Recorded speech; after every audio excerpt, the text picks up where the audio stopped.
রহমাতুল্লাহ আলাইহিকে মেরে দেওয়া হলো বিষ প্রয়োগ করে। আল্লামা সাঈদীর মারা হয়েছিল কি প্রয়োগ করে? বিষ প্রয়োগ করে। পদ্ধতি ছিল দুইটা, আল্লামা সাঈদীর ইনজেকশন দিয়ে মারা হলো, আর সেই সময় ইমামে আজম আবু হানিফা রহমাতুল্লাহ আলাইহিকে মারা হয়েছিল খাদ্যের ভিতরে বিষ দিয়ে। ওনার জেলখানায় বন্দী, জেল পুলিশরা রাত্রে খাদ্য নিয়ে গেল। আল্লাহর ওলিরা ইশারায় অনেক কিছু বোঝে। আল্লাহর ওলিরা বুঝেছিলেন যে এই খাদ্যের ভিতরে বিষ মিশানো আছে। ইমাম আজম আবু হানিফা বললেন, ভাই আজকে খাদ্য নিয়ে যায়, আমার পেটে ক্ষুধা নেই। জেলখানার পুলিশরা বলল, কোনো কথা হবে না, উপরে নির্দেশ, খাদ্য তোমাকে খেতেই হবে।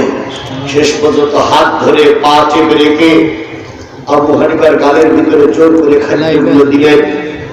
দিয়ে ওরা যখন চলে গেলেন, ইমাম সাহেব বুঝলেন এই খাদ্য আমার জীবনের শেষ খাদ্য। উনি উজুখানায় গেলেন, পবিত্র হয়ে এরপরে সালাতে দাঁড়িয়ে গেলেন। সালাতে দাঁড়ানোর পর যখন বিষের যন্ত্রণা ভিতরে শুরু হয়েছে, উনি বুঝলেন এই বিষে আমার মৃত্যু হবে। উনি সেজদায় পড়ে কাঁদলেন আর বললেন, বিষ প্রয়োগ করে আমার মারুক দুঃখ নাই, কিন্তু আমি আমার কথা থেকে 1 ইঞ্চি যেন দূরে সরে না যাই। বলুন এই সমস্ত ইমানদারদের জন্য কিসের সুসংবাদ? কিসের সুসংবাদ?